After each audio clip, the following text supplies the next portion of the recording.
Olá, boa noite.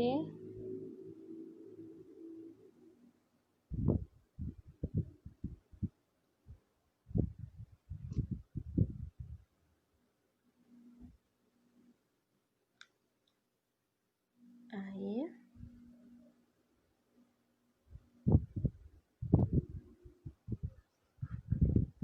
Hoje, então, vamos conversar com a Sandra Vargas, do Grupo Sobre Evento, como vocês viram lá na publicação. Então, já vou aqui ver se ela já está por aqui. Já vou chamá-la. Boa noite a todo mundo que está entrando agora. Olá, Carol, Clube da Sombra, Cia Articularte. A todos uma boa noite. Cieli Belas. Oi, Sandra, boa noite, tudo bem? Boa noite, tudo bom? Tudo bem. Será que eu tô vendo que você tá virada aí. Consegue colocar ele na vertical, o celular? Na vertical? Eu não sei Peraí. como. Aí? Ah, sim. Isso, isso, Sim, assim peraí. melhor. Deixa eu me entender aqui. Aí. Isso, ótimo. Ótimo. Caiu. Peraí. Vou achar aqui o suporte. Pronto. É porque estava assim, ó. Você tá me vendo? Agora tá assim. Tá Agora tá certinho? ok, tá ok. Tá, Tá estamos te bom. ouvindo e te vendo. Tá bom, que ótimo. Primeiramente, obrigada por ter aceito o convite de conversar com a gente. Nessas lives está tendo trocas bem bacanas com vários artistas de vários lugares, vários grupos. E para começar nossa conversa, eu queria que você falasse um pouquinho da sua formação e como que foi trabalhar, como conheceu o teatro de sombra e começou a trabalhar com teatro de sombra. Então, na verdade, assim, minha formação é em teatro. E eu me formei na Unirio, em teatro, e lá mesmo, na Unirio, a gente formou um grupo sobre evento junto com o Miguel Velinho, Andrea Freire e o Luiz André Cherubini. Andrea Freire, de Mato Grosso do Sul, o Miguel Velinho, da Companhia Pecode, que agora está no Rio de Janeiro, e eu e o Luiz André estamos aqui em São Paulo com o sobre evento com sede aqui.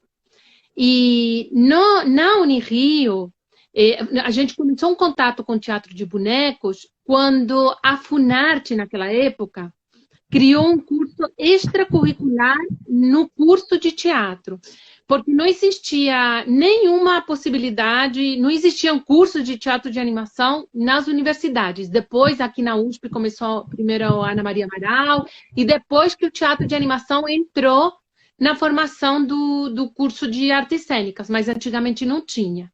Mas a Funarte criou esse curso extracurricular, chamou um professor que era o Zé Carlos Meireles, que criou um grupo de teatro de bonecos na universidade, não um grupo, ele fez um curso.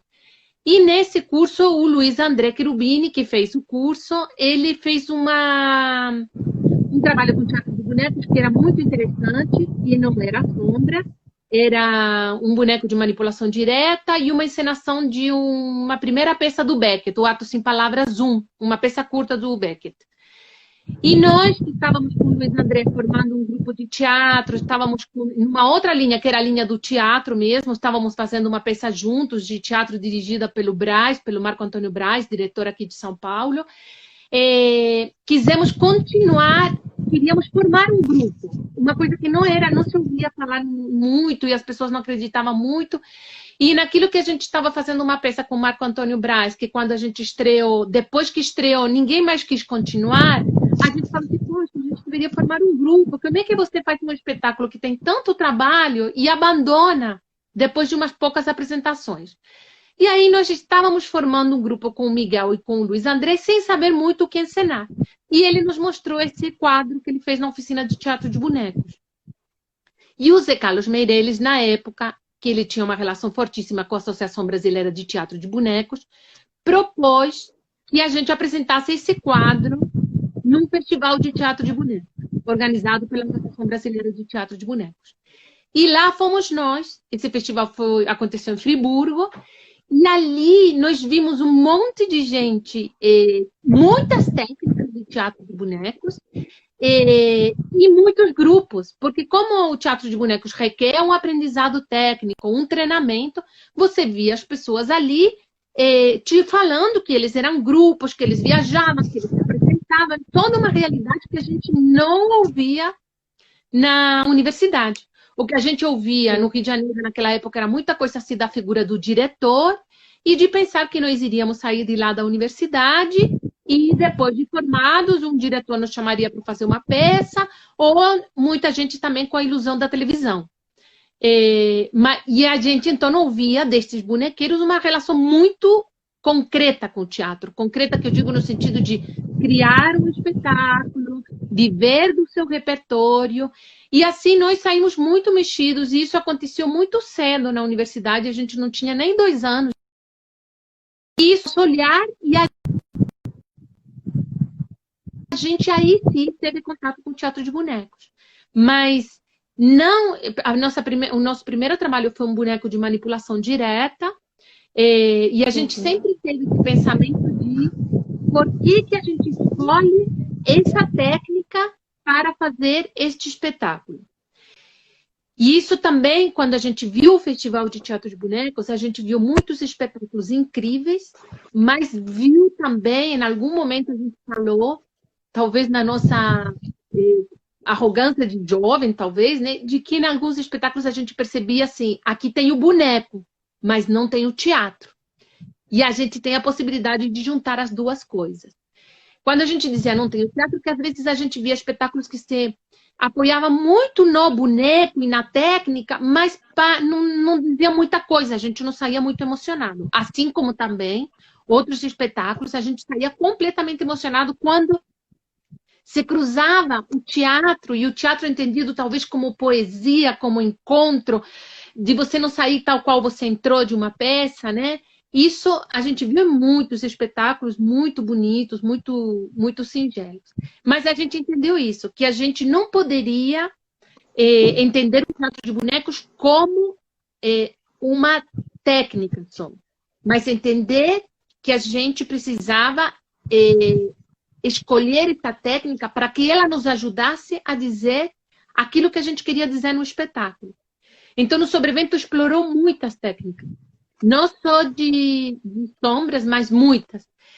E como é que foi o nosso contato com a sombra? A gente tinha visto espetáculos em festivais também, gente que fez muito pelo teatro de bonecos. Na nossa época que a gente estava na escola, a gente não pode deixar de falar da Magda Modesto. A Magda Modesto era uma militante pelo teatro de bonecos e por um teatro de bonecos que ocupasse um espaço digno no panorama do teatro no Rio de Janeiro e no Brasil. E então, quando ela nos viu, e ela viu que nós éramos da universidade, a Magda meio que adotou a gente. Levou, mostrou toda a sua coleção, mostrou milhões de livros, e como que ela quis assim, não deixem de se fascinar pelo teatro de bonecos, continuem. E por ela, nós conhecemos muito. Todo o grupo que vinha para o Brasil, ou turnês e tudo, ela nos avisava e a gente ia assistir. E assim, o nosso primeiro contato, eu acho assim, a gente viu muitos grupos nos festivais, mas assim, um grupo... Eu acho que travou. Travou aqui. O pessoal tá me escutando, tá me vendo e tá escutando a Sandra e vendo a Sandra, acho que travou, né? A mim parece travado aqui. E a vocês estão aí, travou? Tá escutando? A mim travou. Internet. Tem que desligar, porque... Ah, acho que era lá, então. Acho que teve um... Só foi você entrar, hein, Marcelo? Tantos pesque. Ai... Não, aí ó, viu? Foi lá, porque apareceu que saiu aqui, entendeu? Deixa eu chamá-la novamente. Oi. Caiu, né? Oh, caiu, voltamos. Voltamos. Então, um dos grupos que a gente assim, ficou fascinado foi com o Jocovita. O Jocovita foi algumas vezes ao Brasil. Uhum. Ele chegou a fazer até um curso que a gente não participou, mas que também foi uma luta da Magda Modesto. Tinha uma aldeia, tipo uma fazenda que o Pascoal... Aldeia de Arcozelo. Uma aldeia de Arcozelo, que era de um artista que tinha deixou essa aldeia aí, que era como uma espécie de retiro no interior do Rio de Janeiro, onde você ia fazer cursos com grandes mestres do teatro de bonecos. A Magda lutou muito para esse projeto durou alguns anos, e um dos cursos que foi dado foi o Jocovita que deu. Muita gente fez esse curso com eles, mas a gente viu muitos espetáculos dele que vieram e coisas que a gente viu no vídeo. E o que nos chama a atenção do Jocovita? A poesia, a coisa orgânica, porque o que eu vejo assim do teatro de sombras às vezes, que tem que ter que você não precisa ater a você saber ou desenhar, ou recortar, ou entender muito de luz. Com qualquer recurso que você tiver se você tiver entender aquele recurso, aprender a brincar com aquele recurso, eu acho teatralmente. Esse foi o contato. E depois, a gente trouxe sempre, o Sobrevento promoveu intercâmbio, desde muito, quando a gente começou, como existia um preconceito muito grande com o teatro de bonecos, as pessoas não percebiam quantas possibilidades você tinha com o teatro de bonecos. Nós sempre, na faculdade, organizamos festivais, organizamos intercâmbios. E então, nesses festivais também, a gente ficou muito conhecido de que nós éramos pessoas que organizávamos festivais, que promovíamos intercâmbios. Então, também vieram algumas companhias de sombra chinesa, que não foi a gente que trouxe, mas foi o consulado, a embaixada da China, que procurou a gente como uma pessoa que poderia organizar essa turnê dessas companhias para ele. Então, nós tivemos contato com companhias da China por conta disso. E a sombra, ela, eu diria assim, né? O nosso primeiro espetáculo de teatro de sombras estreou em 2010. Faz 10 anos, né? 11 anos, né? E a gente é uma companhia que tem 35 anos. E começou porque a gente queria encenar uma história da Virginia Woolf, que era A Cortina da Babá. A Cortina da Babá, ela contava justamente a história de uns bichinhos, de uma mulher que está bordando, uma babá, que está bordando uns animaizinhos numa cortina, e quando ela dorme, esses animaizinhos ganham vida. Então, já lendo a história, nós intuímos que poderia ser feito com sombras. Quando a gente diz intuir, porque a gente não é muito taxativo de dizer vai fazer com sombra, ponto final, e a gente pode até abandonar essa ideia se a gente perceber que ela não caça. Mas aí nós fizemos um projeto e falamos, bom, poderia ser com sombra chinesa.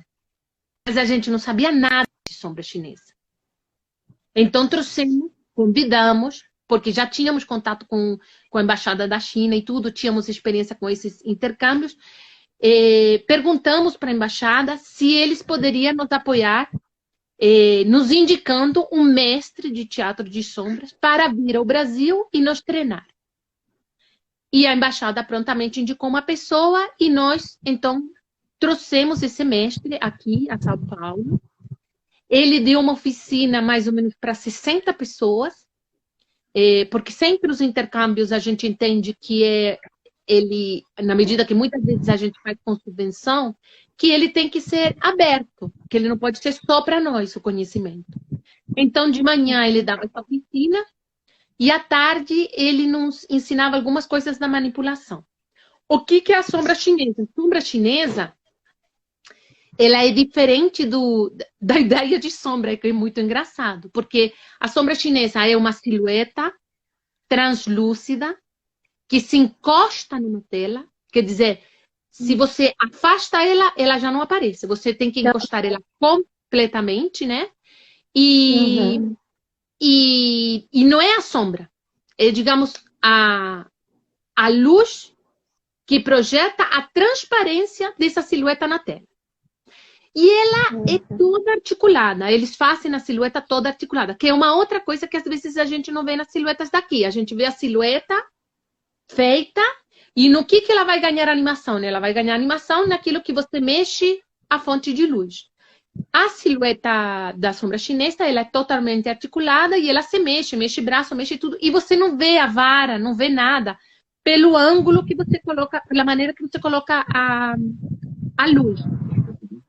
É uma fonte de luz fixa. Assim, explicando aqui, vamos supor, esta aqui é a tela, né? Isso aqui que eu estou fazendo assim, esta aqui é a tela.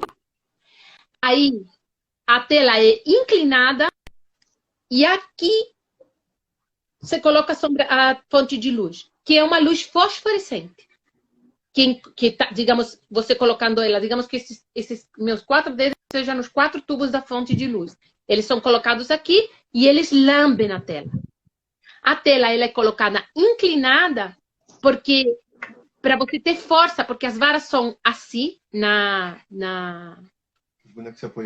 vertical, né? Então, se haja braço, você não aguenta se você deixar assim. Porque a qualquer momento ela vai se afastar. Se ela se afastar, ela não se vê do outro lado. Então você pressiona, né? E ela se manipula assim. O tempo todo arrastada na tela. E aí, essas articulações e essas varetas que você tem que ter um jeito de manipular na mão, uma manobra na mão, de pegar 2 varetinhas, como se fossem bastãozinhos, como comida chinesa quase, e mexer naquelas varetinhas. A confecção daquelas silhuetas, ela é complexa. Você pode fazer num PVC cristal, você pode fazer em couro também, mas assim, hoje em dia eles mesmos já aconselhavam a fazer em PVC cristal e você faz tipo um sanduichinho. Você faz o desenho, às vezes você bota um contáctil translúcido, um adesivo translúcido que se chama, para você dar cor na silhueta. Então, às vezes você pode ter uma coisa lisa, uma casa, um rio, vamos supor, ou uma casa colorida, verde, o teto todo verde. Você pode colar mesmo esse adesivo translúcido nesse PVC cristal e a luz vai passar, porque ele é adesivo translúcido, isso se vende e a luz passa. Você também pode fazer as silhuetas com transparência. Então, fazer todo o desenho no computador e tirar uma xerox transparente e depois fazer o sanduichinho, porque você fazer no papelzinho da xerox transparente, ele é frágil. Então, o que você faz? Você coloca no meio das 2 lâminas de PVC cristal e faz o sanduíche, né? Tem também alguns gatilhos que ele faz de arame, tudo isso pode ser, de repente a gente pode colocar à disposição, mas também acho que acha fácil na internet, esses gatilhos na própria vara você faz assim, puxa um fio e faz com que abra e feche a boca, o boneco. Agora, o que tem de difícil nessa manipulação? Primeiro, o conceito visual. Porque quando você decide fazer essas silhuetas todas, você praticamente está fazendo um quadro. É como se quase o pensamento quase que o mesmo pensamento de um livro infantil. Que você tem que ter um conceito na ilustração, um conceito plástico. Isso nós também tivemos muita dificuldade quando nós fizemos a cortina da Babá, porque sabíamos, ele nos tinha ensinado a maneira de confeccionar as silhuetas, mas depois você tem que chamar uma pessoa ligada à ilustração para que nos faça o conceito visual do que vai se ver na tela, em termos de cores, de tudo, né?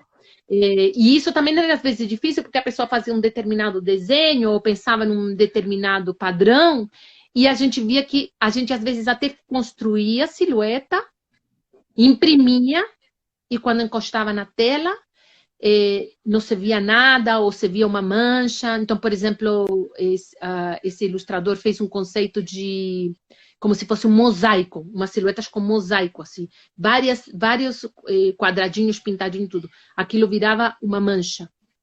Então, depois aí a gente também foi entendendo que eram cores mais simples, não tão detalhadas, porque não se via, se perdia um pouco isso. Também tem a questão do pintar, né? Quando pinta o acetato, tem um certo modo de pintar. Se você, às vezes, carregar demais uma determinada cor, se mancha tudo, né? Se mancha tudo, fica tudo escuro. Mas nós não trabalhamos com a coisa de pintar, sabe? Nós fomos tudo para essa coisa se você clica na internet PVC cristal, que às vezes as pessoas chamavam de acetato, mas na verdade é uma lâmina que tem várias gramaturas. E Sim. você pode fazer tudo no computador, imprimir por pedaços e colar no PVC. Esse adesivo translúcido também ele é ótimo, porque você também cola perfeito assim e fica a cor mesmo que tem o PVC o adesivo translúcido. O único problema dele é, às vezes, a paleta de cor, que tem uma paleta de cor não tão bonita, assim, né? São cores bem fortes. Vou te mostrar uma coisa aí do que era a cortina da babá, que eu tenho aqui no vídeo aqui na televisão. Você vai poder ver aí o que é o... Tá. Se você tá... Ah, peraí. Liga pra... Chega mais perto. Aqui, ó. Aí. Peraí. Aí. Tá dando pra ver. Isso. Tá dando pra ver, né?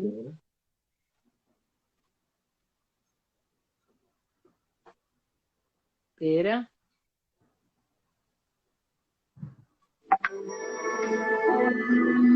Tá vendo? Sim, estamos vendo.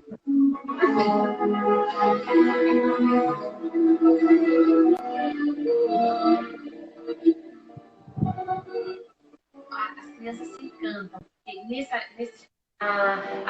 Então, olha aqui a cor dessa silhueta. Parado, porque as silhuetas elas não são as. Tá vendo? Sim, estamos vendo. Em teatro de sombra, surpreende muito o público brasileiro. Geralmente a gente vê no teatro de sombras que ele é um tanto. Isso tudo que você está vendo aí, essas cores fortes foram feitas com PVC, com adesivo colorido, adesivo translúcido. Você viu essas casas todas coloridas, assim, forte? Tem isso. E aqui vou te mostrar um pouco como são as silhuetas, a manipulação.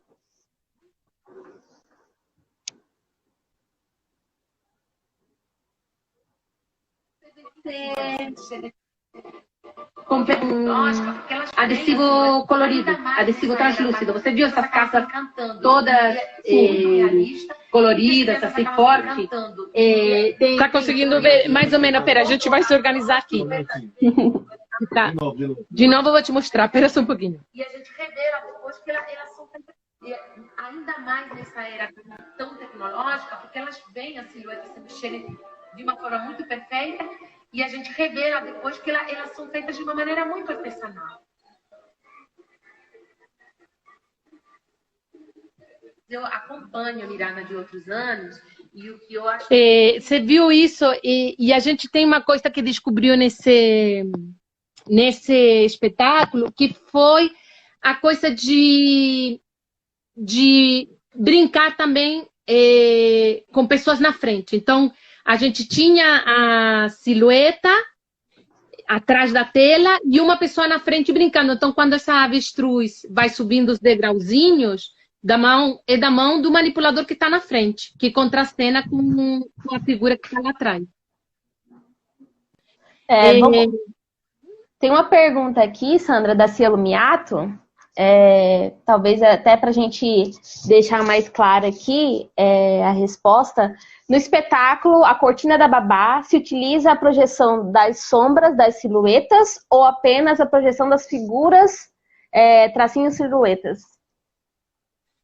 Então, na cortina da babá, sabe que a cortina da babá está disponível no YouTube inteiro.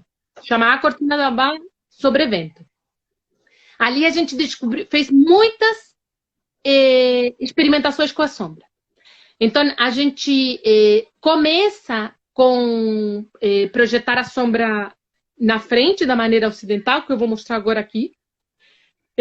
Depois vai para a sombra chinesa. A sombra chinesa, digamos que é tudo o que acontece quando a babá dorme e os animais ganham vida.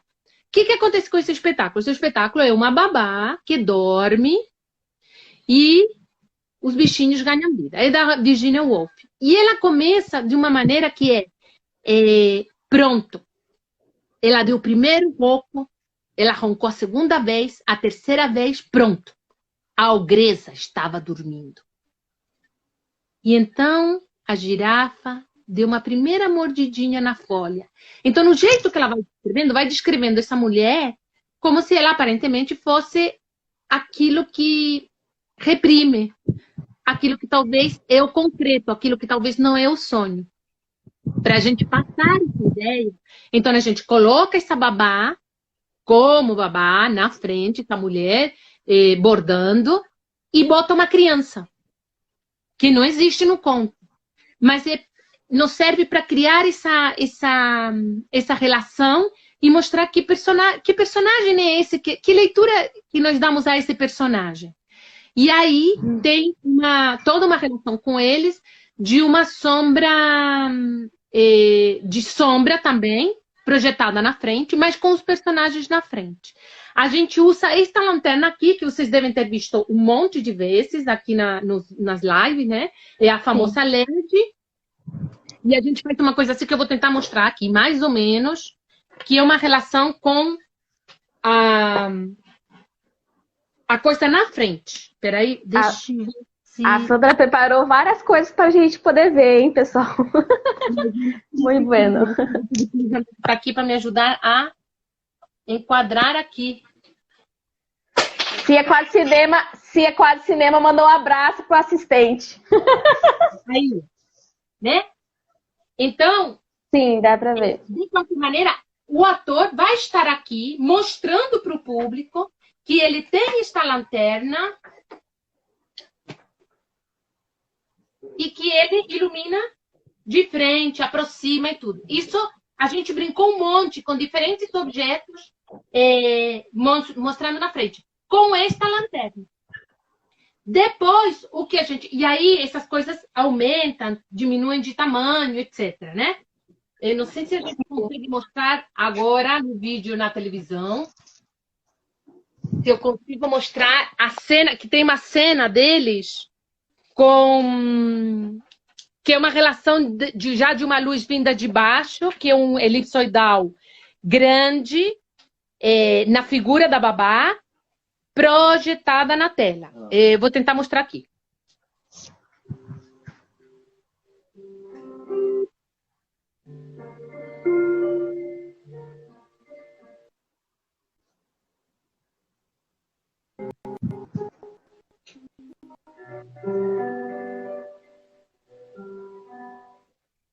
Pera. Não, peraí, tá tendo um problema aqui. Não consigo não, pera. Mas essa coisa toda vocês podem ver no vídeo da cortina da babá. Sim. Mas é essa relação da figura grande. Então, às vezes ele projeta um bicho. Então,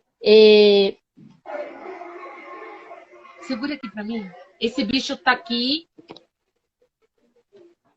Não, eu quero mostrar aqui.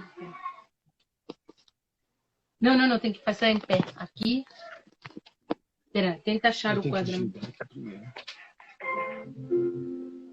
Espera. Pronto. Aí, né? Então ele faz essa Sim, tá dando pra ver. Grande, o bicho fica pequeno. Só ela brincando com a lanterna na frente. E isso na frente do público. E aí ele faz uma relação de, por exemplo, uma mão, uma cabeça grande que engole o menino. Isso vocês vão ver no espetáculo da Cortina da Babá. Depois eu mostro o vídeo. Depois a gente vai mostrar o vídeo. Agora eu vou mostrar umas outras coisas que a gente experimentou nesse novo... E a Babá, fechando a Cortina da Babá, tem a coisa da sombra chinesa mesmo, articulada e etc. que é essa outra maneira, que é essa maneira que eu disse, que é a tela, a luz aqui Inclinação. e a silhueta encostada e manipulada assim, né? Uhum. No Amigo Fiel, a gente brincou com outras coisas, que foi o seguinte, a gente brincou, por exemplo, a gente tem esse copo aqui. Esse copo e isso aqui. E a gente brincou o que o copo, olha o que ele projeta. Sim, um efeito muito bacana. Diferentes. Então, teve um momento que a gente tinha que fazer uma, por exemplo, um detergente. Detergentes são ótimos porque eles têm cores. Você se consegue ver a mancha que cria?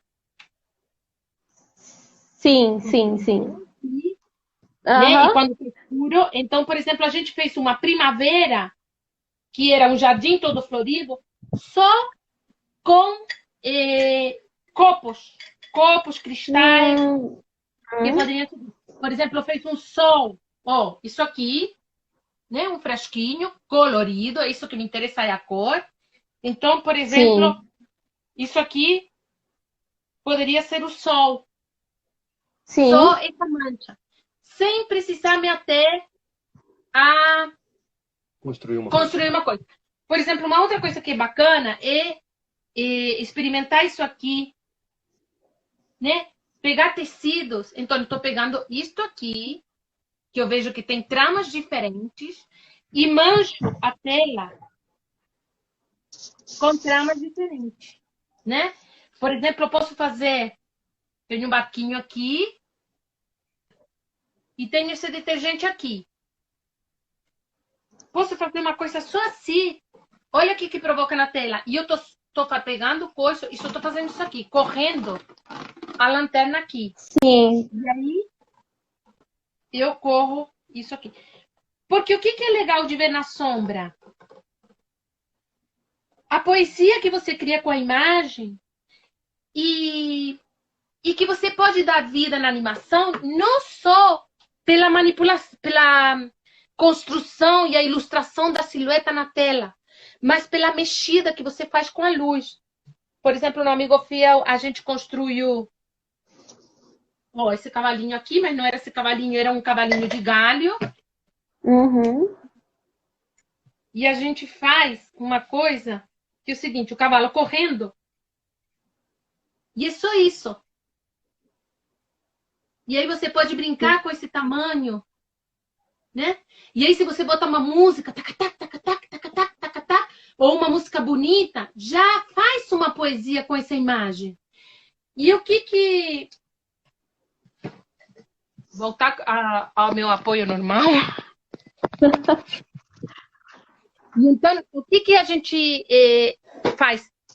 No caso, eu não domino muito a confecção, a ilustração, eu não domino isso, nem muitos recursos de luz, mas os recursos de luz a gente vai tentando pedir apoio e ajuda e tudo.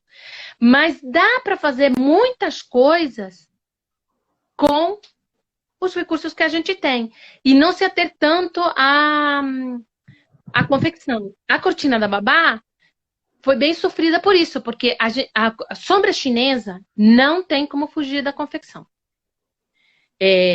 Confecção, uma confecção pesada e quase que um boneco para cada cena.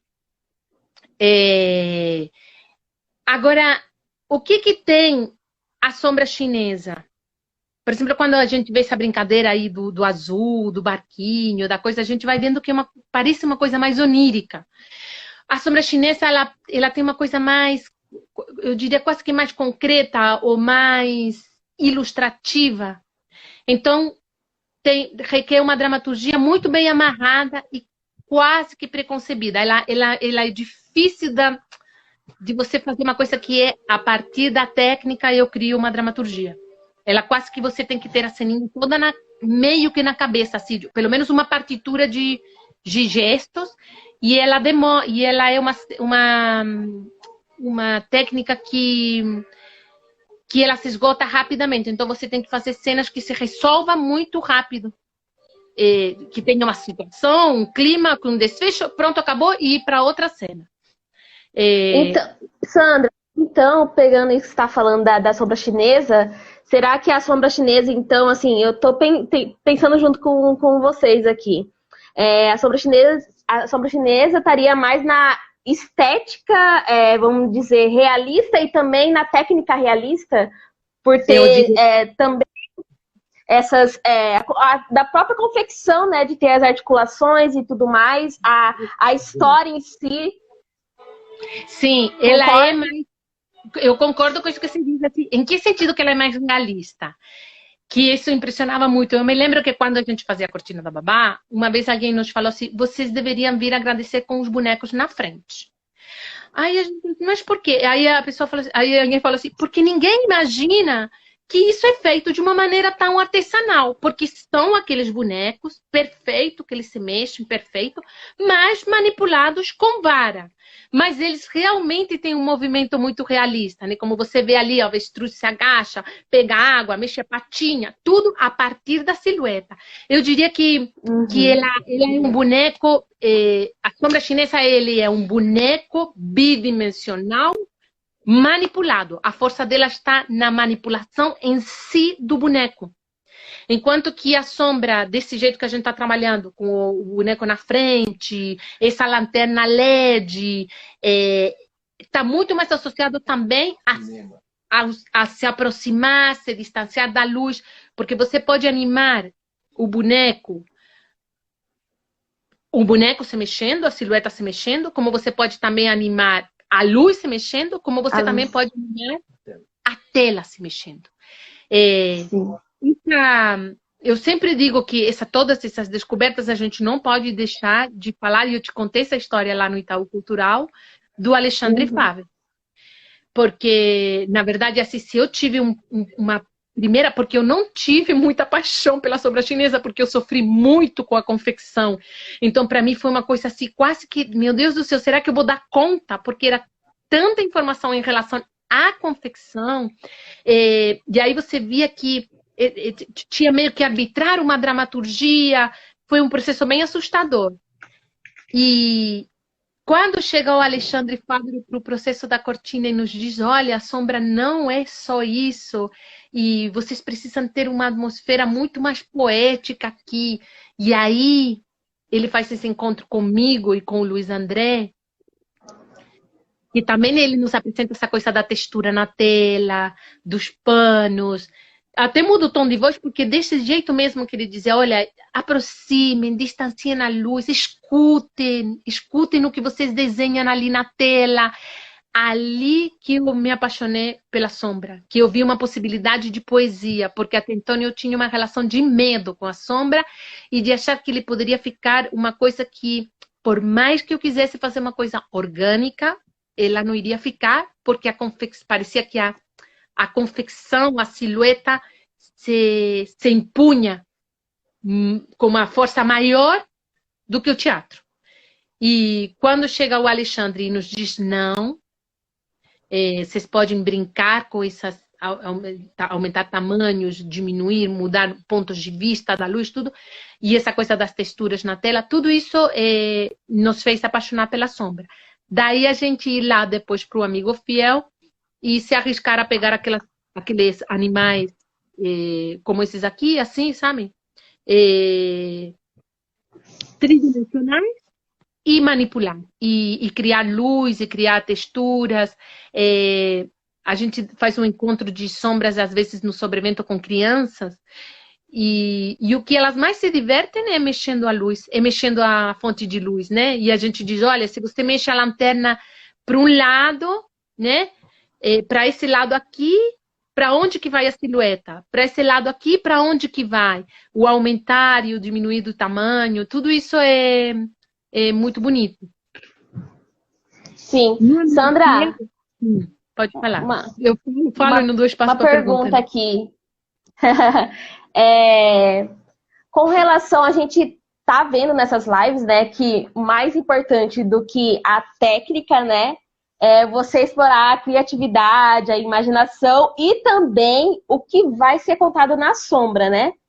E aí, essa é a questão que eu boto para você no seguinte sentido, né? para a escolha da cor, fazer a cortina de babá em sombra e também do Amigo Fiel em sombra e não em bonecos, como vocês têm vários espetáculos em bonecos, o que vocês viram na dramaturgia, na ideia, que falou assim, não, esse vai ser na sombra? A cortina. Ali tinha uma cortina que tinha figuras bidimensionais, bordadas e que ganhavam vida. E a gente pensou, como brinca de que numa cortina essas figuras saem da cortina e viram esse mundo que a Virginia Woolf coloca. E aí, o que aconteceu?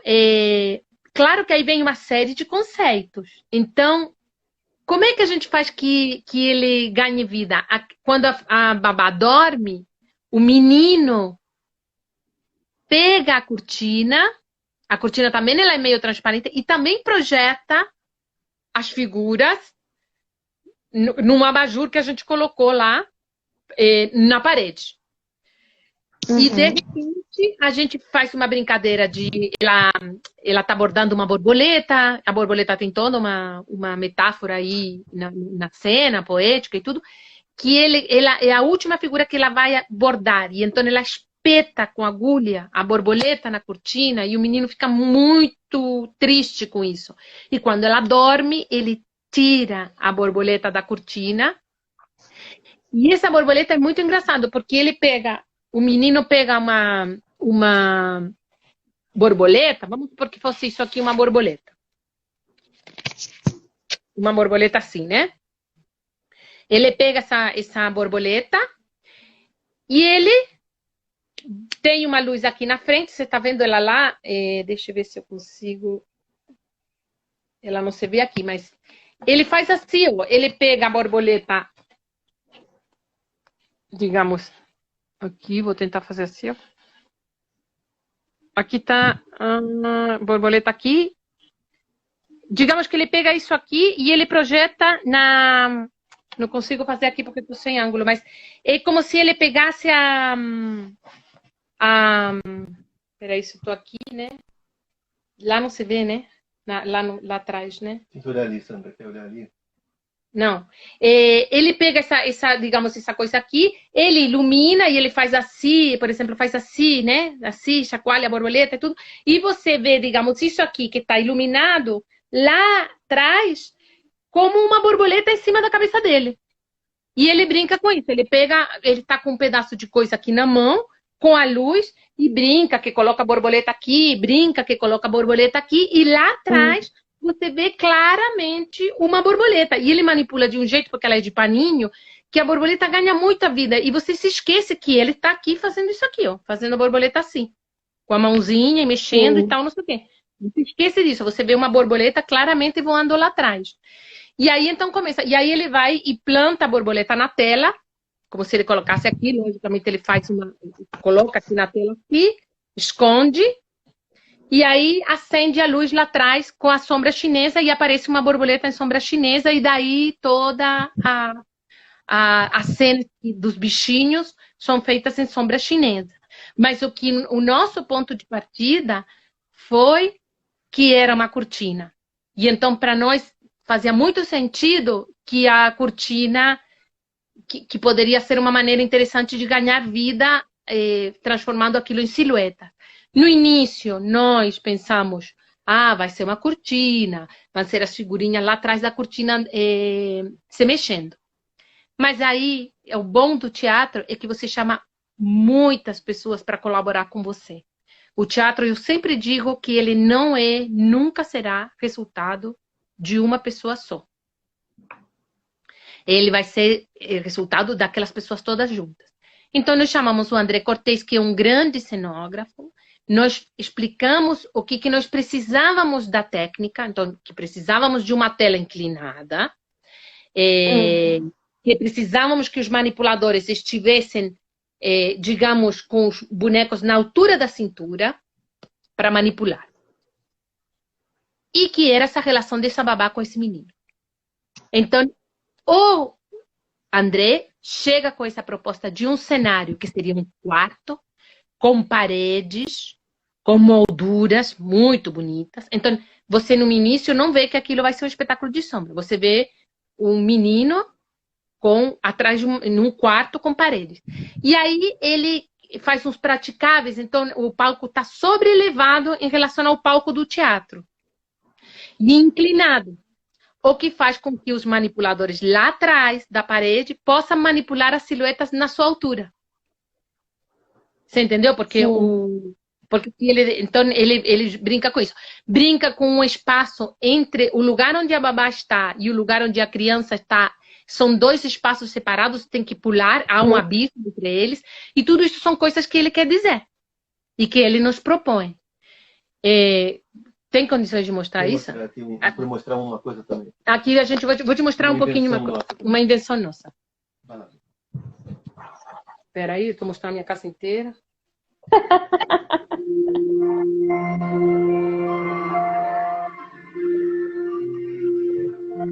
Mas isso quase não se vê, hein?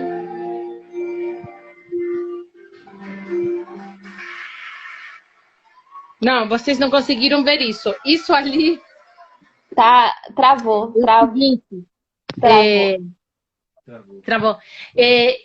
Ali também teve uma coisa na Cozinha da Babá que é legal, assim, que a gente tem atores, manipuladores e que tem uma ligação muito forte com a confecção. Os próprios manipuladores foram as pessoas que confeccionaram os bonecos, então isso é muito importante.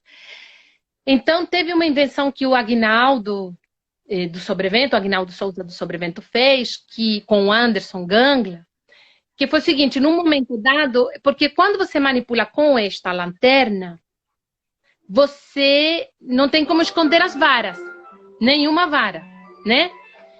Então,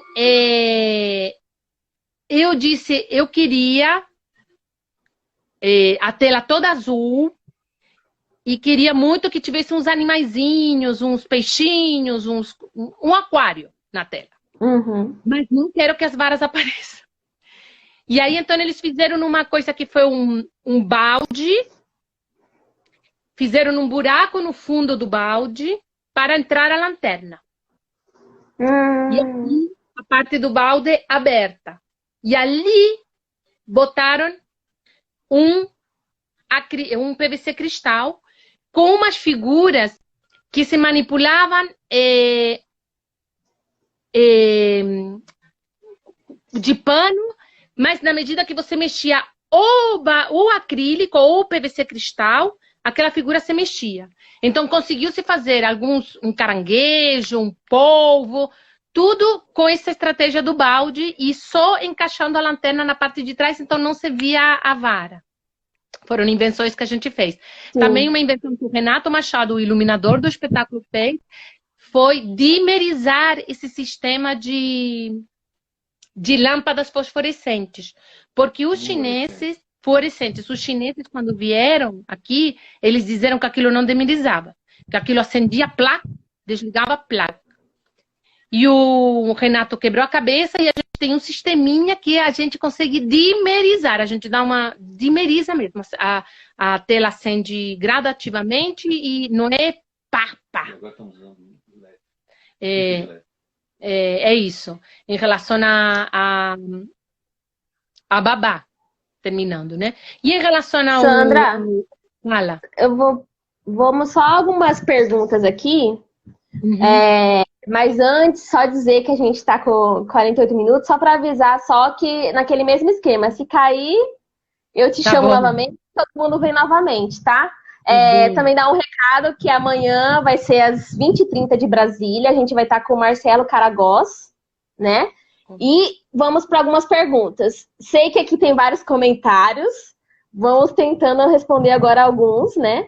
O papo muito bacana com a Sandra. A Sandra preparou várias coisas para mostrar pra gente. Mas vocês veem o vídeo. Tá ótimo. Se é Quase Cinema perguntou assim, ó. Eu acho que foi na hora que você estava mostrando a garrafa com o barquinho, né? Colocou assim, que legal essa pesquisa, Sandra. Gostaria de saber se isso foi a serviço de uma imagem personagem ou a animação da luz e reflexos. Essa pesquisa, eu não posso deixar de falar da Companhia Quase Cinema. A Companhia Quase Cinema também deu uma oficina linda no Sobrevento. Também com essa relação foi a Silvia que deu. E a oficina foi linda, linda. Ela conhece muito de fonte de luz, mas também ela trabalha essa coisa de ver o que a gente projeta com a sombra, né? A nossa relação, tamanho, também ângulos. Ela fez uns trabalhos lindos, lindos. Como ficava, como a sombra era projetada a partir do ângulo da luz. Foi uma oficina muito generosa que eles deram lá. Essa pesquisa que a gente fez a gente estava buscando uma cena de primavera no Amigo Fiel. Como a gente estava trabalhando com galhos, figuras de madeira, galhos, essa cena que eu mostrei agora do cavalo projetado na frente com um cavalo de galho, tudo de madeira, a gente estava perdido em como fazer a cena de primavera, porque a cena de primavera tem cor e a gente não queria fazer uma coisa ilustrativa, de silhueta cortada e tudo, porque a gente já vinha trabalhando tudo com galho. A gente, tudo que está no Amigo Fiel são projeções de galhos, de plantas, tal qual elas são. A gente vai lá, se tem que fazer uma floresta, pega plantas mesmo de verdade e enfia a lanterna por ali e vai criando a floresta. Aquele sol que eu fiz com aquele frasquinho, com esse frasco aqui, né? Fiz um sol, também um sol projetado assim. Daí a gente começou essa pesquisa de como que poderia ser uma primavera, então, abstrata, subjetiva, como se fosse nos sonhos deles. E daí nós começamos, então pegamos um dia um copo, aqui eu tô com o copo aqui apoiado, um copo ou uma coisa assim, e começamos a projetar com os fundos de garrafa que davam flores muito bonitinhas e tudo.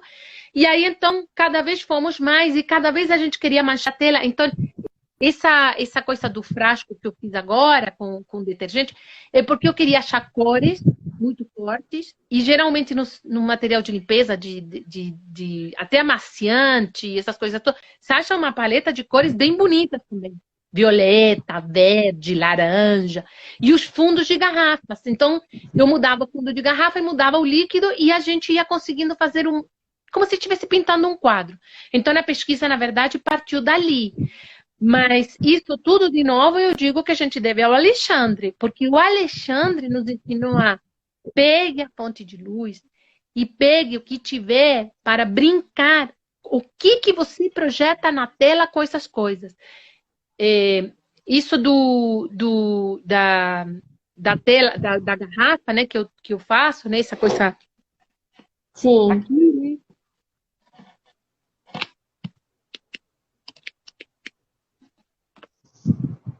Aqui, né, que você projeta tudo essas cores que você pode, né, projetar aqui, água que vem, essas coisas você pode inventar, sabe, fazer mesmo, descobrindo coisas, sabe, aqui, não sei se vocês estão conseguindo ver. Acho que agora ficou um pouquinho alto. Tenta abaixar um pouquinho. Aí? Não. Não pra ver, Tá mas eu tinha mostrado, né? O sol. Sim, É que não sim. consigo celular. O copo, a garrafa que simboliza o sol também. Sim. Essas coisas todas, né? E essa coisa de pegar coisas que tenham textura. Tudo que é cristal trabalhado dá para fazer um monte de coisa. Mas isso foi sempre brincando, mas tentando descobrir uma coisa. Porque o que aconteceu com o Amigo Fiel, que a gente teve muita dificuldade? A gente tinha o conto. E a gente se prendia tanto ao conto. E a gente então dizia, cena 1, o mesmo erro que a gente foi cometendo no início com a babá. Com a cortina da babá. Então a gente queria muito fazer a cena tal qual a gente lia no conto.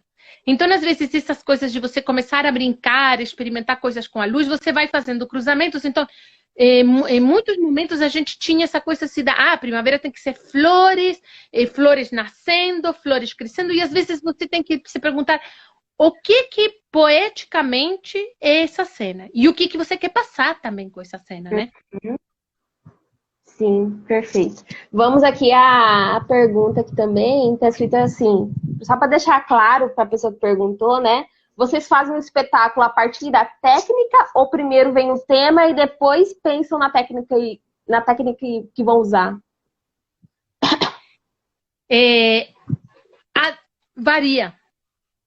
Varia, mas a gente tem um princípio que é o seguinte, essa coisa que eu estava dizendo no início, a gente diz, eu intuo que este espetáculo pode ser feito com sombra.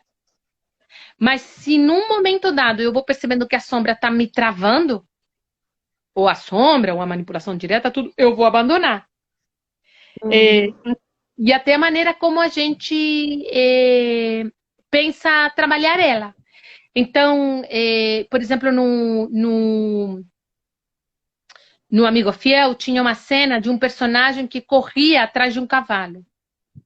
E a gente pegou um cavalo de brinquedo, que ele era super bem esculpido, tinha assim, tudo, a parte da frente do cavalo, era muito bonito. E a Juliana fez uma manipulação por debaixo do cavalo, projetando na tela. E ficava um cavalo assim, super realista e linda, assim, a maneira da projeção, a cena e tudo. Mas naquilo que depois nós optamos tudo por galho, a gente foi, e apesar de a gente amar aquela cena, a gente teve que abrir mão daquela cena, e então fizemos esse cavalo de galho projetado na frente e tudo. Assumindo para as crianças que tinha uma lanterna, que tinha um objeto. Então a gente também fez muito uma coisa... que essa coisa que eu fiz com o cavalo também correndo, né? Que às vezes você mexe só a lanterna assim, ó, dá uma sacudidinha Sim. assim, na lanterna com a silhueta parada, e parece que que ele já tá correndo, sabe? E muito bem, assim. Então a gente tem que acreditar naquilo que a gente anima, mas a gente... É isso, a gente intui, vai explorando a técnica, se ela vai se afinando com aquilo, a gente vai seguindo. Mas se a gente sente que não, por exemplo, no Amigo Fiel, não sei se a gente poderia dizer que ele é um espetáculo de sombra completamente. Porque tem muitas cenas que são na frente, que são sem sombra, que são só os galhos colocados ali. Porque tem momentos que a gente, por exemplo, uma coisa que eu sinto assim um pouco na sombra, e que é uma coisa que a gente trabalhou muito, é o tamanho do diálogo. Eu acho que não se sustenta um diálogo muito grande entre duas figuras só na luz ali. Tem que haver um movimento. Então, eu sinto que a sombra ela é ação, ela é movimento, é aquela silhueta se mexendo, é aquela tela, é aquela luz se mexendo. E às vezes, para isso, você precisa de coisas curtas, né? Às vezes a gente tinha uma figura de um narrador na frente, no Amigo Fiel. E então, em vez de dizer assim, olha, o jardim era muito bonito, tinha flores muito lindas, tudo, a gente falava assim, o jardim é muito bonito. Pronto, música, e as florezinhas, e o caracolzinho passando, e o beija-flor. E às vezes, e aí a gente tem que tomar cuidado, por isso que eu acho que é muito importante que a gente esteja num estado poético o tempo todo. Porque a gente tem que, às vezes, pensar assim, o que eu quero dizer com a primavera, poeticamente falando? O que eu estou falando, por exemplo, eu vou fazer um jardim, mas o que é um jardim bonito, um jardim cuidado? O que eu quero dizer com um jardim bonito e um jardim cuidado? Então, aí, isso te faz pensar em cenas que ilustrem uma situação poética delicada. Que isso também foi difícil. Por exemplo, até a gente lá no Amigo Fiel tem uma coisa que aparece um beija-flor, e aí ele diz que o jardim dele era muito lindo. Mas se a gente faz o beija-flor voando para lá, o beija-flor voando para cá, o beija-flor voando para lá, o beija-flor voando... a poesia vai-se embora. E então aí aparece um outro beija-flor no ninho. E aí o beija-flor dá comidinha para o passarinho. E então todo mundo diz, ah, que bonitinho. Então tem que também ficar pensando se o que eu quero dizer com uma cena de primavera. Porque isso nos ajuda a criar situações que parecem ser fáceis, mas não são, para ilustrar do que eu estou falando, de uma delicadeza, de um mundo mais simples. O tempo vai acabar aqui, Sandra, mas eu vou ler aqui a pergunta para a gente retomar. Quanto tempo entre a dramaturgia e os ensaios? E depois falar um pouquinho qual que ficou a reminência da linguagem de Virginia Woolf, ou qual foi o foco.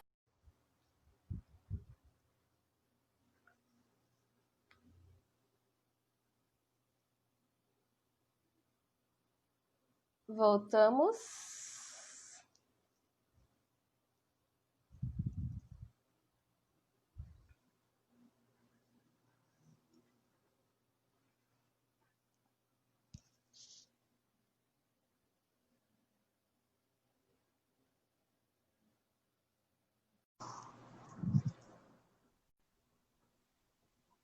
Pronto, agora. Então, acho que o pessoal também está entrando agora. Se você quiser finalizar o que estava falando, eu só li as perguntas para a gente não esquecer, né, nesse bloco aqui, de respondê-las. Então, na Virginia Woolf, eu amo a Virginia Woolf. Amo de paixão, adoro os livros, adoro os contos. Acho que ela tem uma dramaturgia, eu gosto. Teve gente que, por exemplo, assistia a Cortina da Babá e dizia assim, gente, mas não acontece nada. Porque a Virginia Woolf tem essa dramaturgia, essa espécie de devaneio, que eu sempre, quando as crianças vão lá assistindo o Sobrevento, eu explico que é quase como se você estivesse viajando num carro e você vai pensando uma série de coisas a partir do que você vai olhando pela janela do carro. E aquilo vai te levando para uma coisa e para uma outra e para uma outra e parece nada ter conexão. Mas eu acho que a poesia dela está nisso. Nessa coisa tão, às vezes até naquilo que não é dito.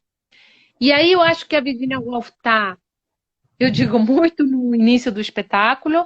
Ele começa muito lentamente, ele começa lento. Esse menino que brinca com essas silhuetas, ele no início, ele tem alguns objetos ali, que é um abajur, tudo em miniatura, um abajur, uma mesinha, uma cadeira que tá aqui até, mas vamos ver se dá certo mostrar aqui. Você tem que mostrar tudo. Aí, vocês estão vendo aí? Sim. Né? Aí é o menino que tá projetando.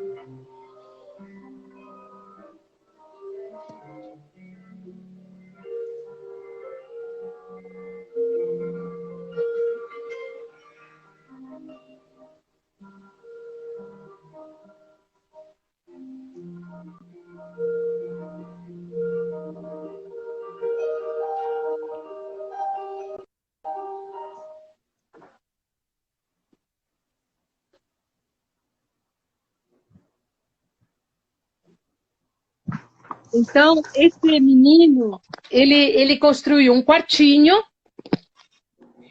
e começa a brincar com o cavalinho, que é essa cena que vocês veem aí do cavalinho dançando ali, não sei o quê.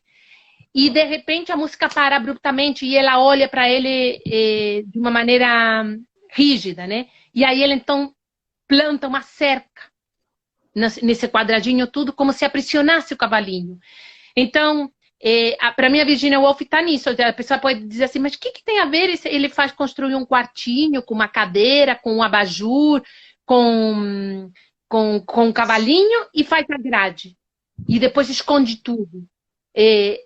Para mim, ali está aquilo que a Virginia Woolf diz, pronto, aquela ogressa estava dormindo. E os bichinhos, então, e aí ela narra que os bichinhos vão lá, comem uma folhinha, bebem uma aguinha, dança no carnaval, que todo mundo acha engraçado esse carnaval, parece que é uma coisa arbitrária que a gente colocou, mas o carnaval está na história da Virginia Woolf, e o carnaval como símbolo da liberdade, né? E aí eles dançam, e quando a babá acorda, eles ficam paradinhos e voltam a ficar bordados, parados ali na cortina, né? Então, para mim, a Virginia Woolf está nesses pequenos detalhes. Está em ter se dado o trabalho de estabelecer uma relação entre o personagem da criança, que não existe no conto, e a babá. Essa coisa repressora. E está nessa história da borboleta, que ela estava espetada, que o menino liberta, e que quando a Babá acorda, a primeira coisa que ela pede a ele é a borboleta, e ela espeta a borboleta com a agulha de novo na cortina. E aí termina a peça. Muitas pessoas às vezes nos dizem, mas essa parte do início, ela é lenta, né? Mas a gente diz, sim, é isso mesmo. E, e ela tem que ficar, porque senão, para mim, não teria Virginia Woolf se não fosse o início. Se não fosse o início. Seria uma série de quadros, de situações de bichinhos, meiguinhas, que todo mundo acha uma gracinha e ri, mas para mim, as coisas têm que ter um pouquinho mais de complexidade. Assim. Sim. Aí a pergunta que a gente fez é o tempo, né? Perguntaram aqui, o tempo entre a dramaturgia e os ensaios, né? Aí você pode falar dos dois espetáculos, a Cortina e do Amigo Fiel. Tem uma coisa que eu não falei aqui, que o Sobrevento faz, que faz acho que desde sempre, e que é super importante, que é essa história, de novo, que o teatro não é o resultado de uma única pessoa que teve uma ideia maravilhosa, que vai e manda os outros executarem. Ele é resultado mesmo de um grupo e de um processo. Então, tanto na Cortina da Babá quanto no Amigo Fiel, mas na Cortina da Babá muito forte, nós fizemos um grupo de estudo. Então, primeiro, assim, o projeto levou mais ou menos, esse processo foi uns 8 ou 9 meses. Desde que chega o mestre chinês, nos ensina um pouco da técnica, aliás, faz uma oficina longa, nos ensina da confecção, nos mostra a manipulação, que era bem complexa. Depois, nós partimos para um outro processo, que era fazer um grupo de estudo. Muita gente também, tem o Christian Lins também, que nos ensinou muita coisa, essa lanterna, foi ele que nos apresentou, que tira a lente para dar uma projeção maior. Foi num grupo de estudo que a gente fez com muitas pessoas que eram fascinadas por sombra e foram lá no Sobrevento, mostraram um monte de coisas que eles tinham pesquisado e investigado, e depois a gente dividiu o grupo, dividimos o conto em cenas e demos uma cena a cada grupo do grupo de estudo para eles fazerem do jeito que eles quisessem. E isso foi maravilhoso. E aí daí vieram muitas coisas. E logicamente que nós sempre damos o crédito e dizemos, isso veio. Ou às vezes não vem nada, mas nunca não vem nada no sentido de que você vai fazer igual, mas te abre possibilidades. Porque a gente vai se fechando. Às vezes também fica muito fechado nas mesmas ideias.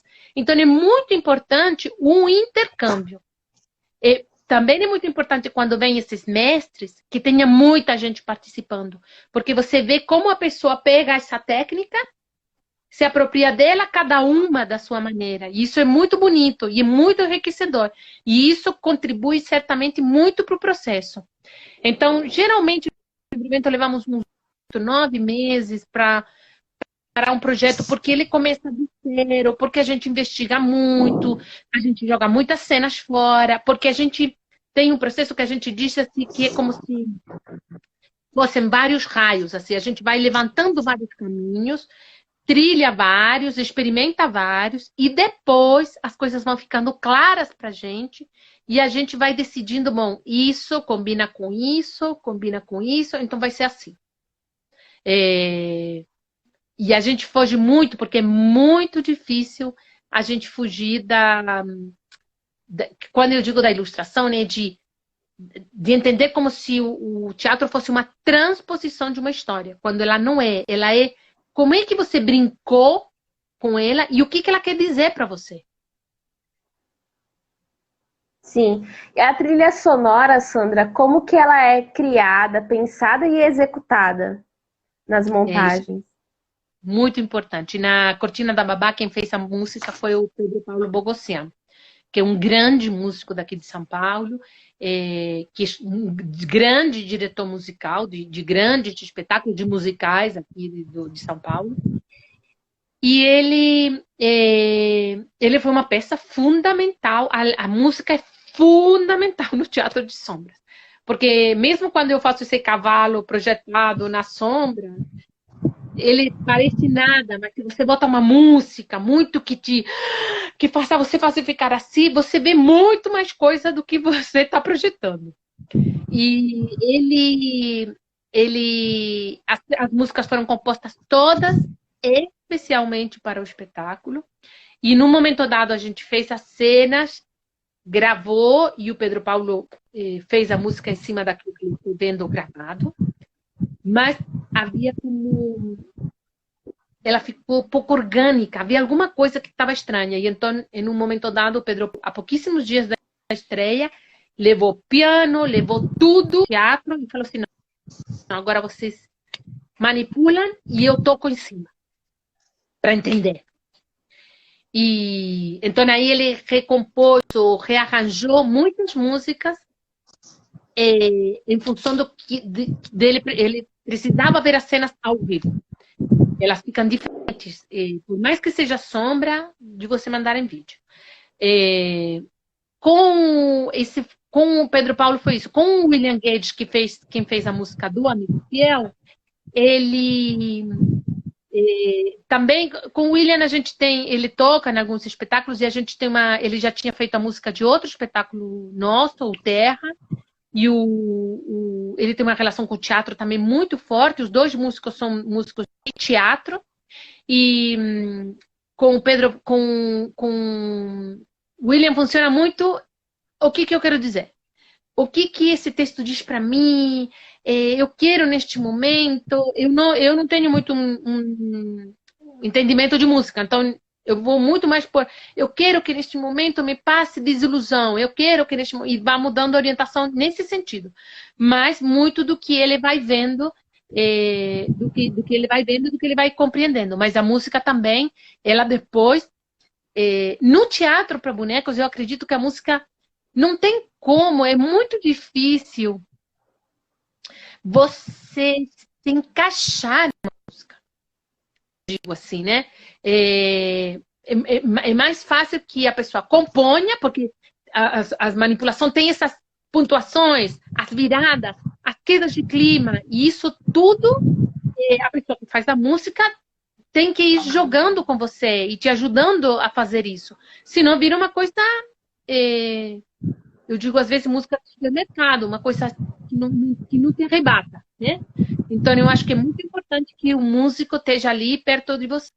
Eu sempre tenho muito medo de trabalhar com trilhas conhecidas, com músicas principalmente assim, de filme. Eu acho que é terrível. Em que sentido que eu acho que é terrível? E se você conhece o filme, você está num clima na peça. Uhum. E daí vem uma música que você conhece, parece um banho de água fria, porque parece que ela te joga, por mais que você queira, que você não queira, ela te joga para aquele outro lugar. Para o lugar que ela te remete da cena que você viu do filme, de tudo. Então, eu acho que sempre é muito importante tentar que alguém componha, sabe? Assim, em teatro de bonecos, eu acho que é tão importante a música, tão importante, porque tem a questão da animação. Então, a música tem que jogar, ela tem que jogar com você. Falar um pouquinho, Sandra, do espaço, né? Do espaço Sobrevento que tem em São Paulo. Como que tá também agora, né? Tá lá parado e vocês estão, né, não estão acessando ele ou não? Como que tá sendo? O espaço, para nós é uma tristeza a gente não estar no espaço. Para nós o espaço Sobrevento, ele existe há 10 anos. Ele foi reconhecido pelo Departamento de Patrimônio Histórico aqui da cidade. Eu acredito que o espaço cumpre um papel fundamental no bairro. As pessoas têm orgulho do espaço. As pessoas vão ao espaço. E para nós foi fundamental para tudo, para promover os intercâmbios, o tanto de gente que passou pelo Sobrevento. E que eu digo assim, eu nunca digo que é uma coisa que a gente promoveu, uma coisa boa para eles. Eu sempre digo que esse tanto de gente que entra pela porta do espaço nos transformou como artistas, como pessoas também.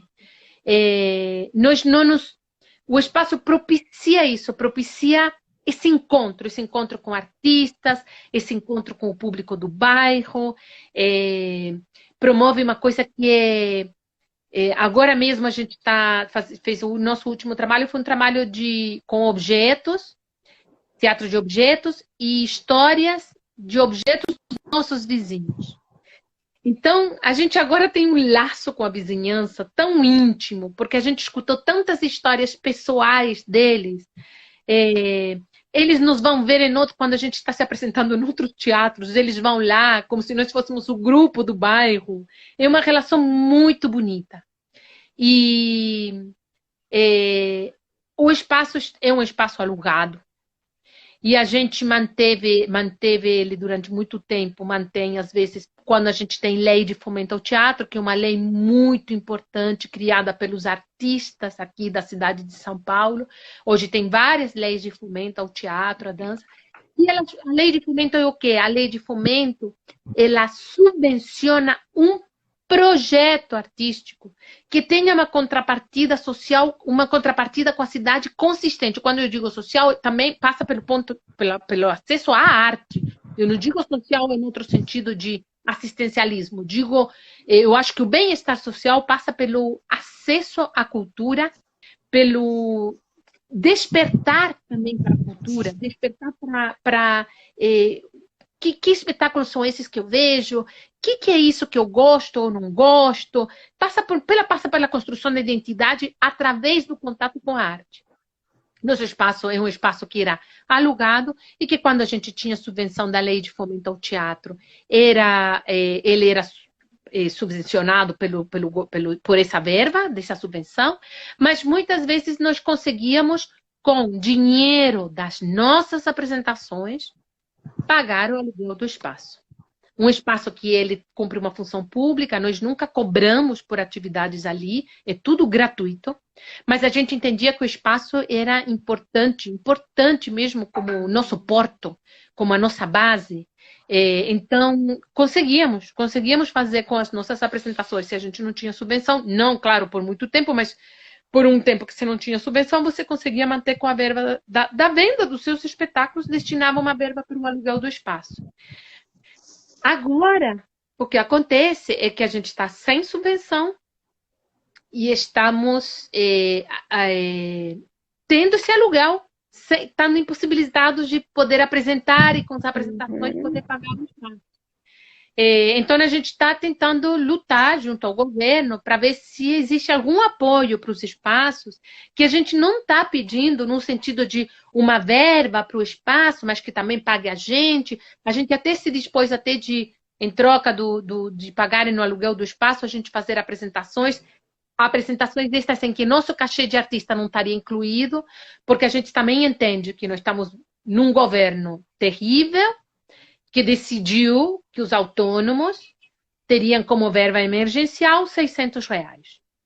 Bom, se são R$ 600, se este governo decidiu isso, embora questionável, é um absurdo, mas a gente, neste momento, como artista, e por tudo aquilo que a gente defende, eu não acredito que a gente deva se colocar numa situação de que a gente merece mais. Caberia ao governo entender que qualquer autônomo não vive com R$ 600. Mas não acredito que eu, por ser artista, mereça uma verba diferente daquela verba que se estabeleceu já como auxílio emergencial. Sim. E falar também um pouquinho, Sandra, que foi quando a gente foi em janeiro, né? Que eu encontrei a Sandra pessoalmente, que ela falou do Itaú Cultural, né? No grupo Penumbra apresentou lá, enquanto participante da Mostra Ponte, como universitários, né? Porque todos somos formados pela Unemat /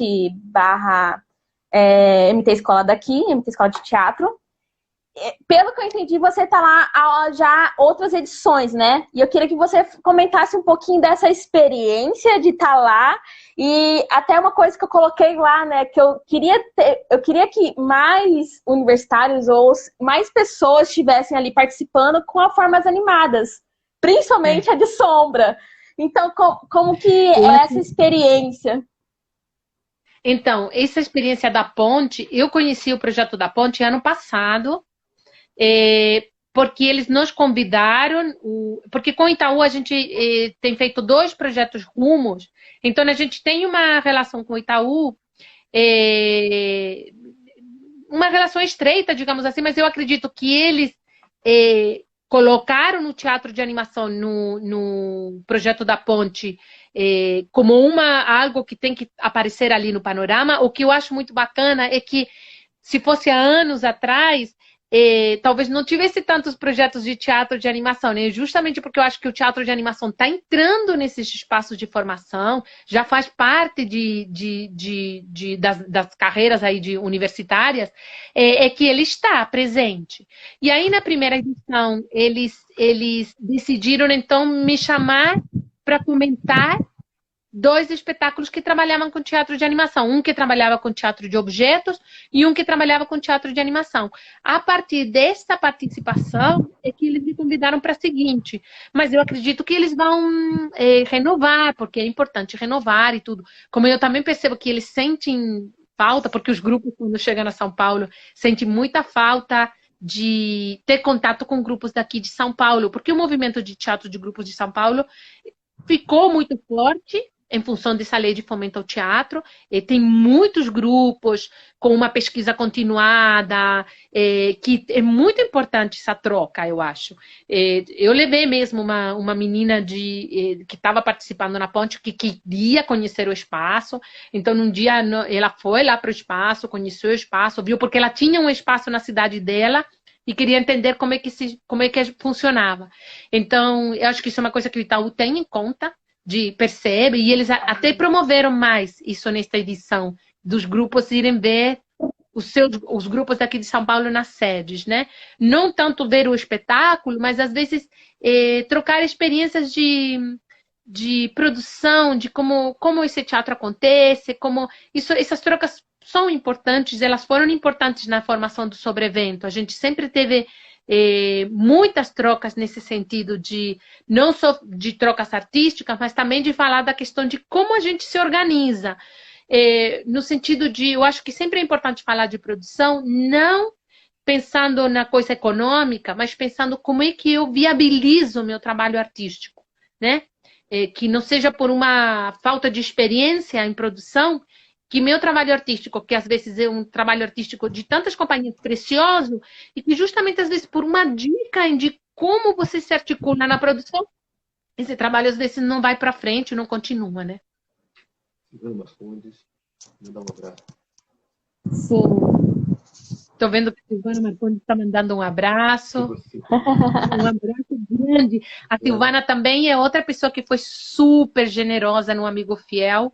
Ela trouxe a lanterna dela, ela ajudou muito na orientação da luz, também como a gente sente falta de mais olhares, né? Os ensaios abertos são fundamentais. Então, em cenas que nós estávamos super inseguros, e a Silvana ia lá e nos dava uma orientação. Não, a mim me parece que está bem por esse lado. Ou não, por que você não experimenta isso?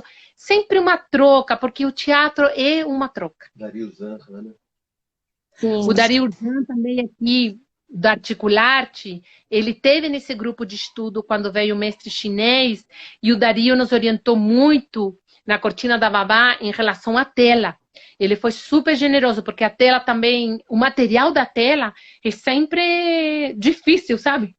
De a gente se achar. Então, essas trocas são super legais, e o Dario, ele foi super generoso com essa coisa assim, não, compra num lugar assim, a tela melhor foi assim.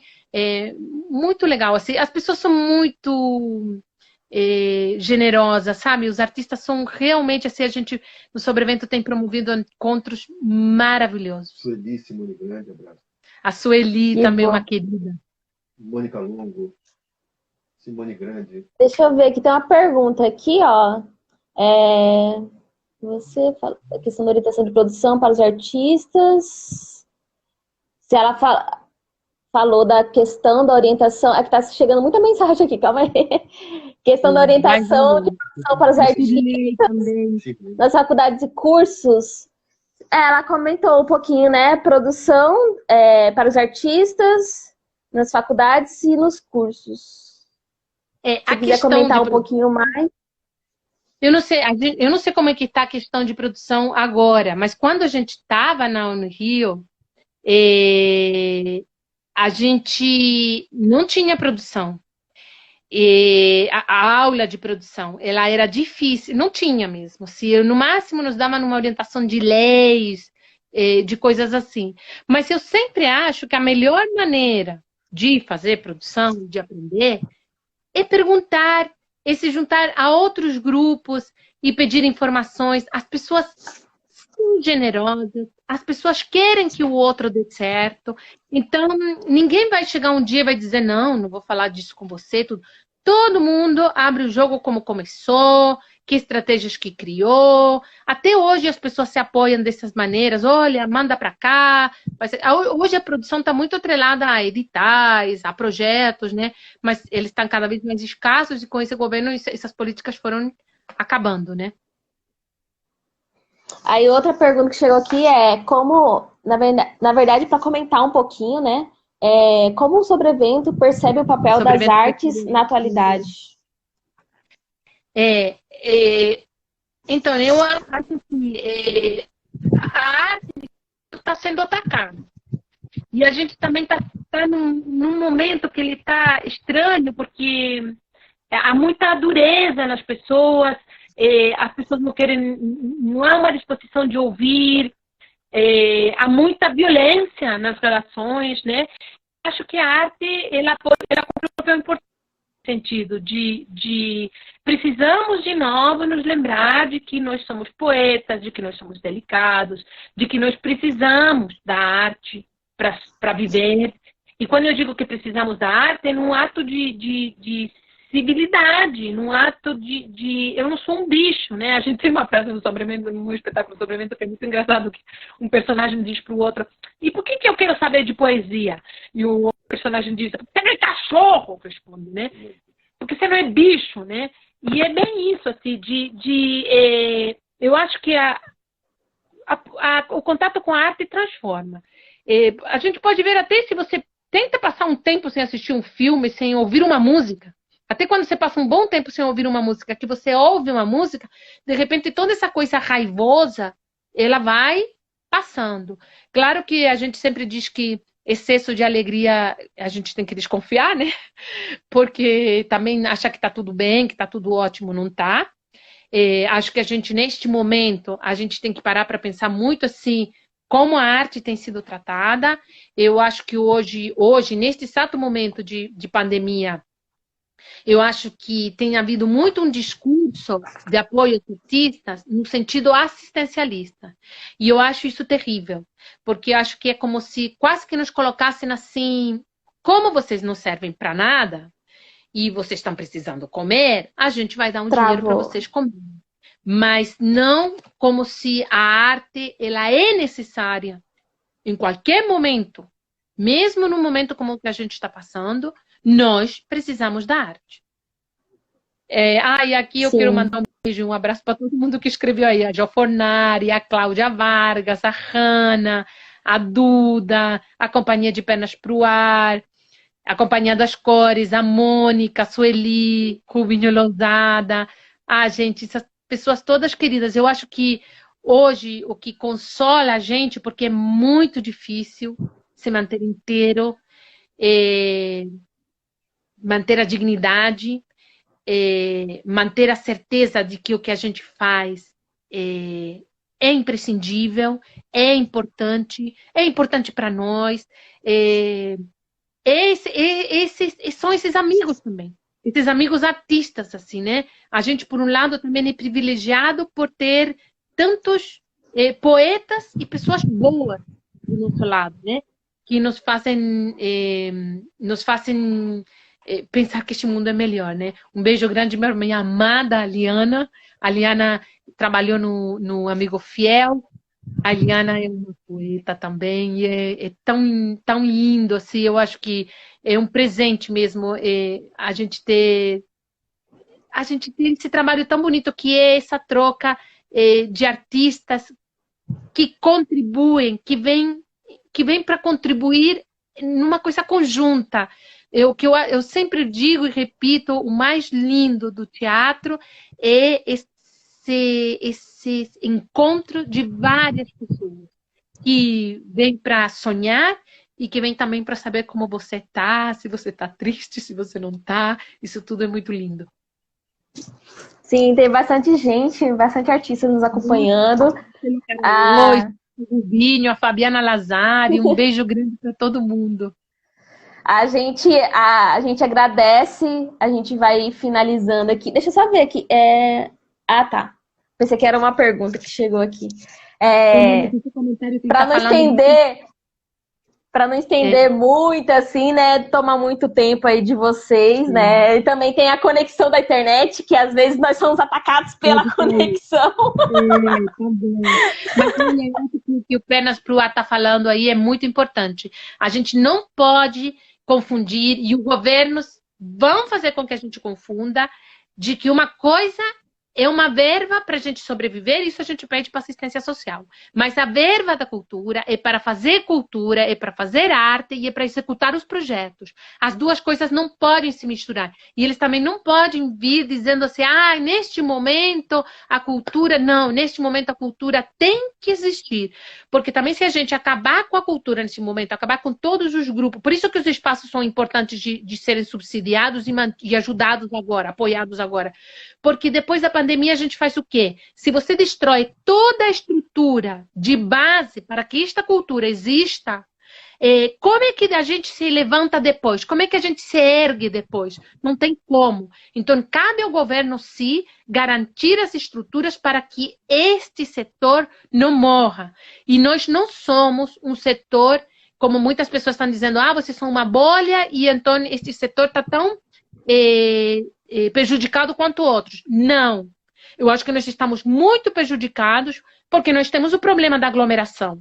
Então, isso não é uma coisa que pode se ignorar. Não vai ser rápida o nosso retorno. Então, sim, nós somos um dos setores mais prejudicados. Sim, até porque é o que a gente vê que depois, quando, não sei quando, mas quando a gente retornar às atividades, vamos assim dizer, vai acontecer um novo processo. Não vai ser de uma hora para outra, vai voltar tudo ao normal. Não, vai ter que pensar em outras maneiras, outros mecanismos, outras reflexões, outras formas, né? Sim, sim, porque as pessoas não vão querer, por mais que você diga, olha, abrimos para o teatro, quem é que vai? Quem vai se atrever a ir? É todo um processo. Thelma, um beijo. Então, Sandra, muito obrigada. Muito obrigada pela conversa, pela generosidade sua aqui, lá também, quando eu estive lá, quando estivemos lá na ponte. Obrigada pelo assistente. O assistente não está aparecendo, mas obrigada aí também. Obrigada a todo o grupo sobre o evento, as pessoas que estão assistindo as lives, acompanhando, né? Muito obrigada a todos. Continue acompanhando a gente. Eu vou acompanhar, viu? Que eu achei super interessante as lives. Agora eu vou passar a acompanhar. Um beijo grande. Sim. Estamos tendo várias pessoas, artistas e pessoas que querem saber sobre teatro de sombra, compartilhando. Eu acho que tem muita gente com a mesma sede que a gente, né? E também dessa questão de estar juntos, mesmo que seja virtualmente também, a aprender. A gente aprende também quando a gente conversa, né? Então, acho que isso é muito importante. Muito legal, então, muito legal. Que bom. Uma boa noite para todo mundo. Tchau, tchau, Sandra. Obrigada. Tchau. Amanhã tem o Marcelo Caragós, tá? Às 8h30 de Brasília. Um abraço a todos. Grande. Tchau.